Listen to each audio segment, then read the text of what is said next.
mot adna masigi hazabasi yam fazana nei like says really apply to of life, and I think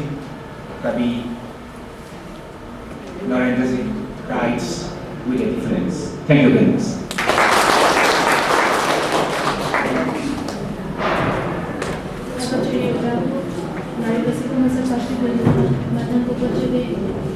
Dr. E. Dinamani Singh,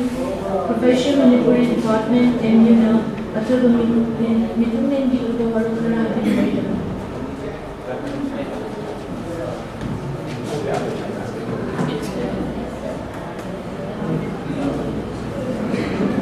Masih yang memang baru mengatakan dari sini orang dari orang semuanya kita mungkin gaya Cina dan kita di sini mulai ke sini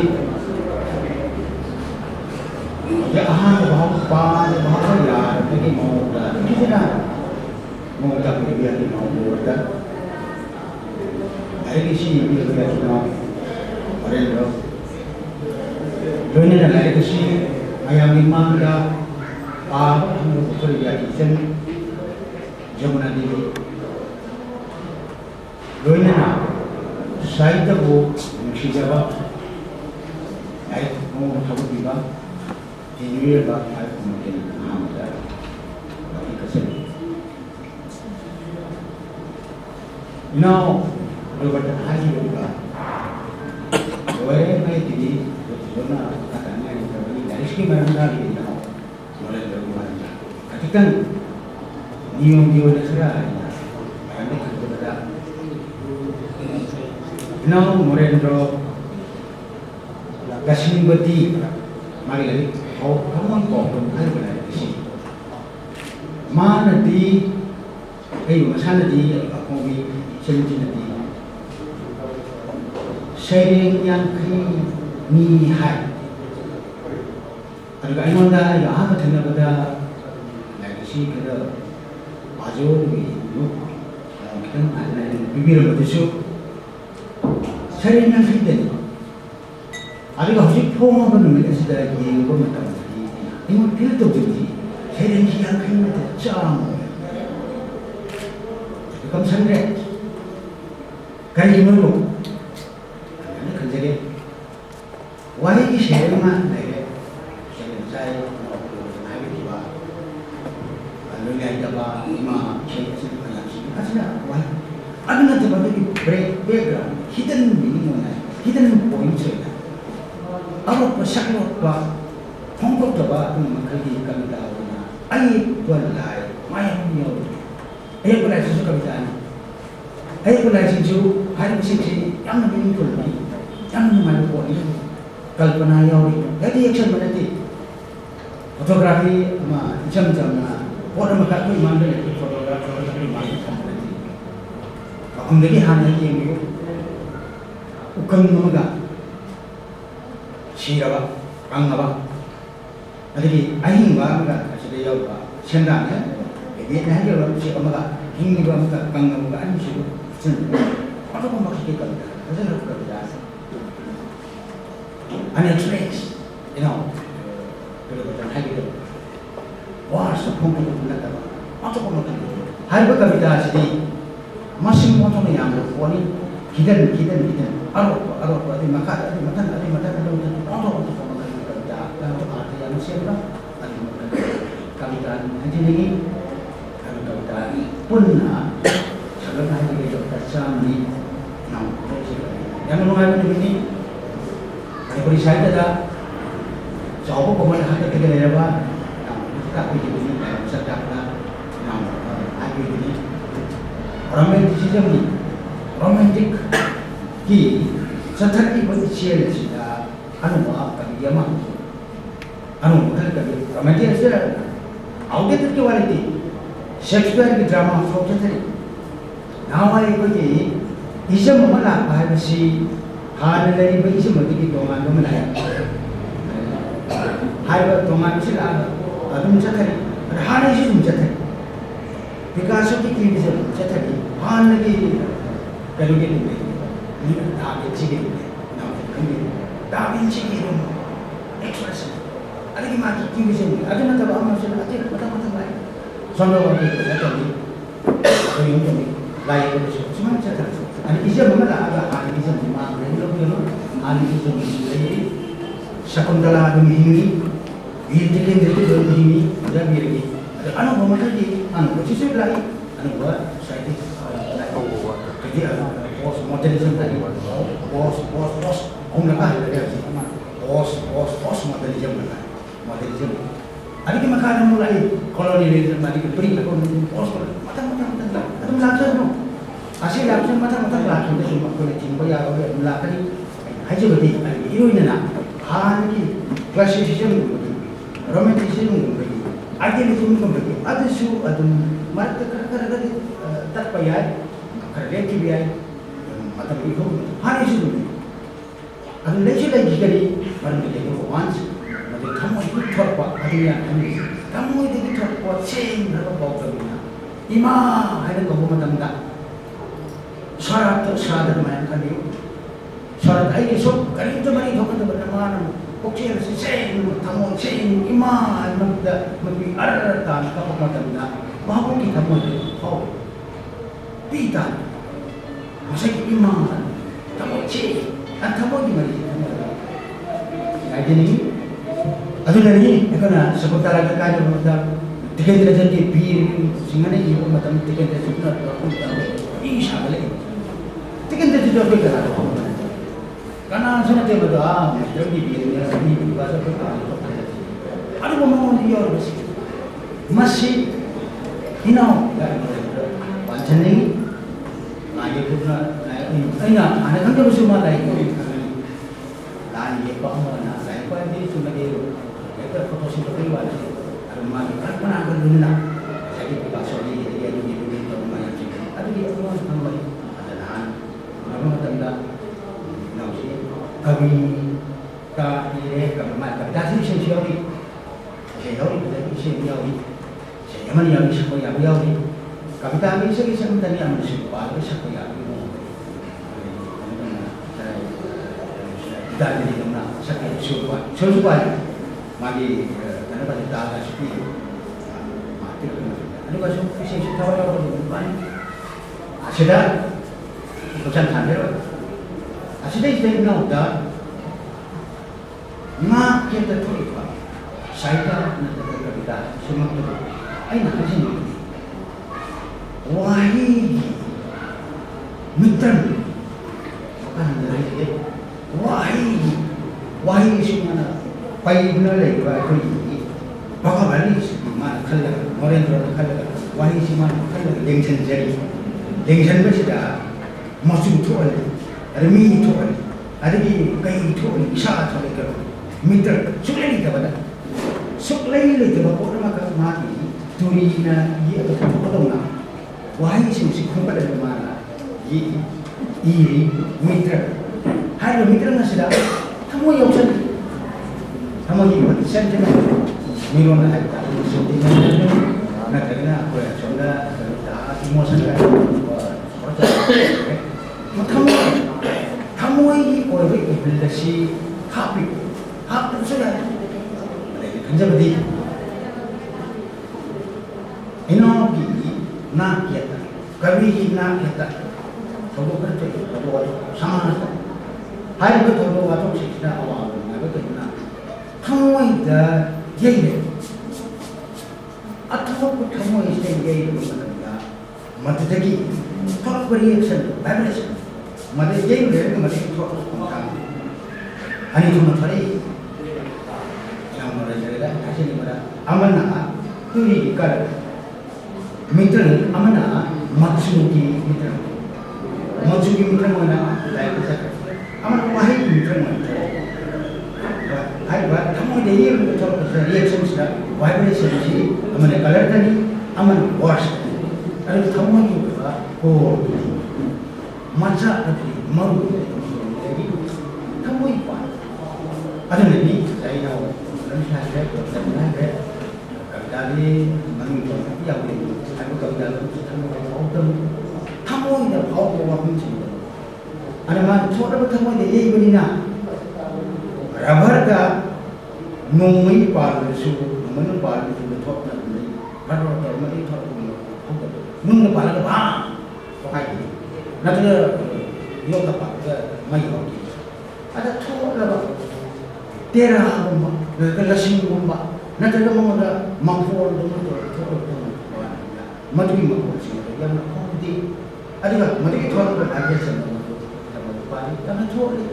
yang nungui now dan bisa kamu juga bisa waktu juga nonton seni mana mai bapak ni wahai thok ni kami si wahai su terus sana tu mungkin si kami si wahai su sana betul wahai saya nak wahai kamu cek maju ada nasi semua yang makan wahai yang dekat hari ini kami si wahai si hari ini kita bawa semana wahai ngomong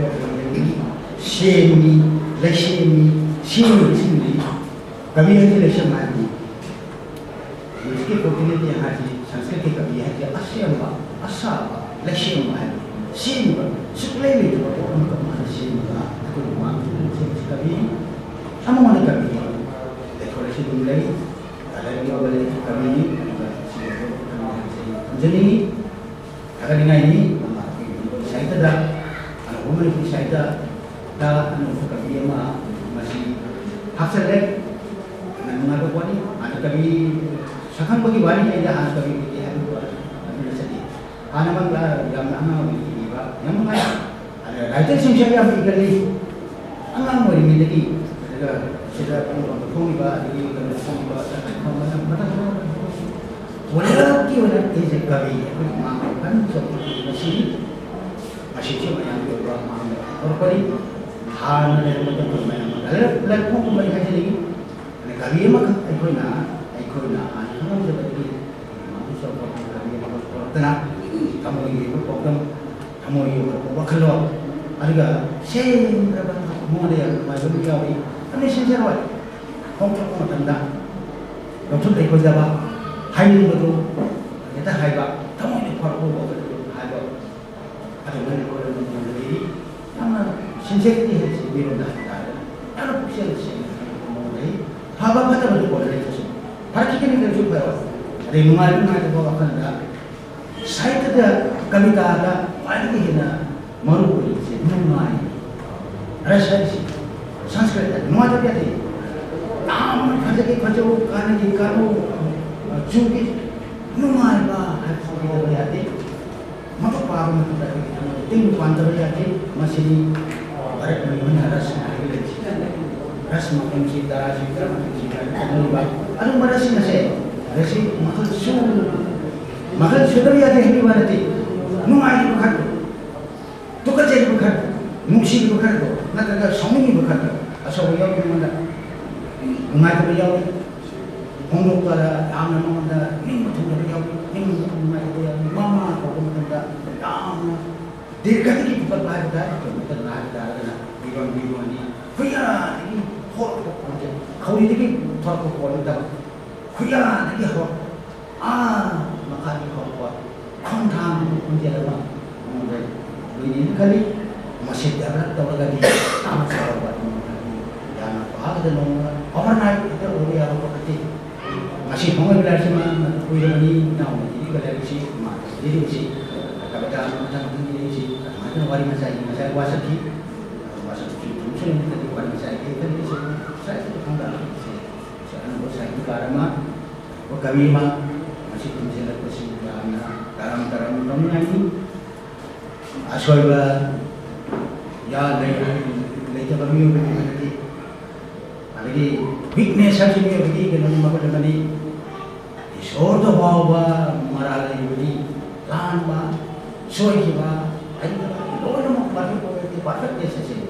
lalo po no perfect pero perfectness itu karena yang kan melihat mana kena lega seksual boleh nasi kami tahu kira magi drama usaha seperti jaga si Shakespeare lokera ada di dia sosial lokera England lokera England lokera si kuat tamu ayo Aduh mana lagi Kalidas mayam kau Kalidas mengonda hekta Kalidas itu na yang tu kau mengalir mana lagi mati aduna asal yang kari yang kari pananda kari dah sungguh payah pun hongo pun kari dah asyik hai pun nasi masih adu mata dia ada na lalu tak ada takut ada ni foto kau lagi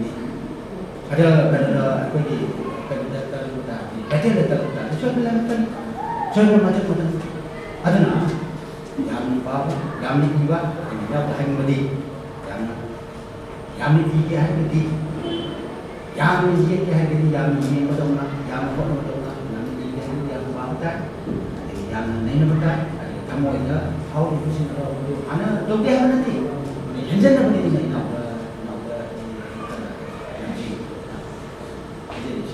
matu itu mengambil olom pai itu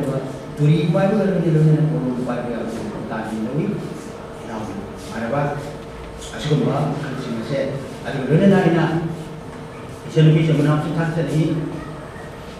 kita jadi mana tak ke mungkin tak ada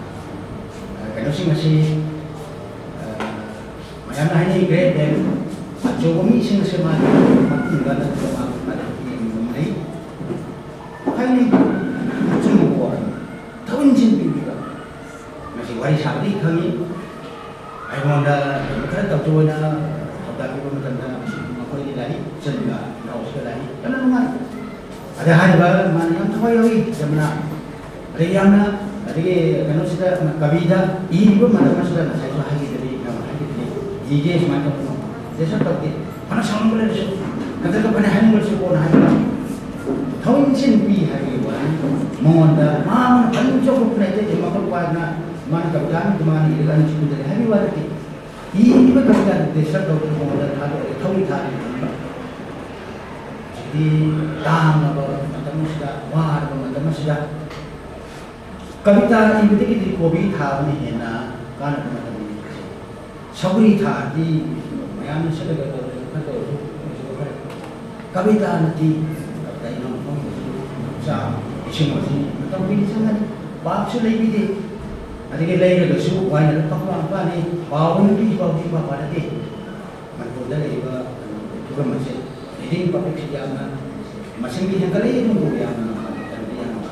oh di sini sudah apa deh hari sudah mana pun berada di sini masih pada sini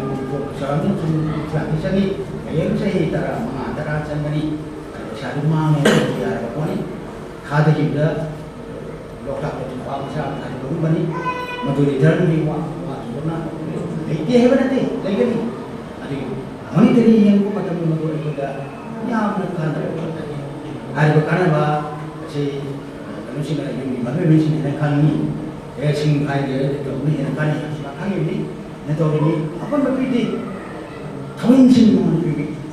home mana punya kali mana pergi fishing, hari ini fishing, hari ini kolom pai lagi, hari ini wasa tak kolom ini fishing sudah mau pergi, kita kali lagi apa nanti, hari apa kami sih, kami ni, kami nak show, sebelum siapa, kalau ini asum basi, matung besu, saya kau nak kita lagi phone pergi itu,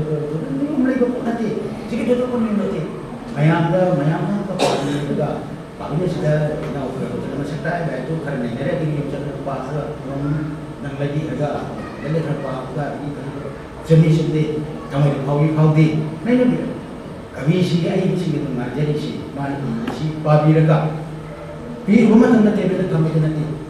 babi rega, kerana ni sih semua dia mana dia mana, kerana sih dia suka soy. Ada kita macam apa orang tu, kali itu kerana hal itu kami sini paham sih, ada itu sini paham sih. Lain tu pi harga, tebel tak berapa, lain tu macam kasih dah harga tu, nanti, kerana pabiu, lainnya biu, kami itu sih, yang sini nak hal itu semua macam, nak usah saya, kalau kali, inaugurasi haji dengan criticism habis itu ni itu baik kepada kita juga apa kalau cerau ini apa ni yang how kita cumi ka khai to ni apa isi mak tu mati apa penting waktu tasin kita ni apa ina khai apa criticism tu kalau kita macam ni jadi bangsa ni ada bagi jangan manusia apa ina reader sini reading part kita bani na sidi yang tanna nayori misunate ara bon kami ini padir ka mai jabra abra jabra se kan ha se jadi itu kita lagi kami supamje hai besi di ini wa kami ini jadi ba anu ko kong ta thang ter som ko se kami se kita naom se 저희 IBC 파이제가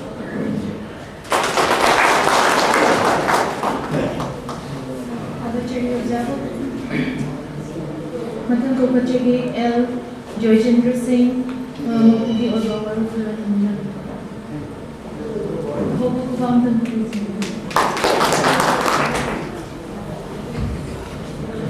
ngasi yamna yaifraba numida sida yang singleam na kogi mangga rengsim biriba ibngo ngamo noren tujit na ahan bopongba sering ilai thamoi pawdam haigusi phongdo kogi numida sigi pradhana tithi waibiriba kogi tamu elangam dinamani manipurgi masak nairaba aiba aduga lain kesini maramda yang nakuppa wafung khara thandi thiba manipurgi masak nairaba critic aduga playwright suoi dibani rahoji national science academy ki general council ki su member waibiri bani aduga lain kesi ibiriba mo norendraji aduga lain kesi bu phongbi ba phongbo ya soba dai ka lobi ba ibema narendraji ki ibema aduga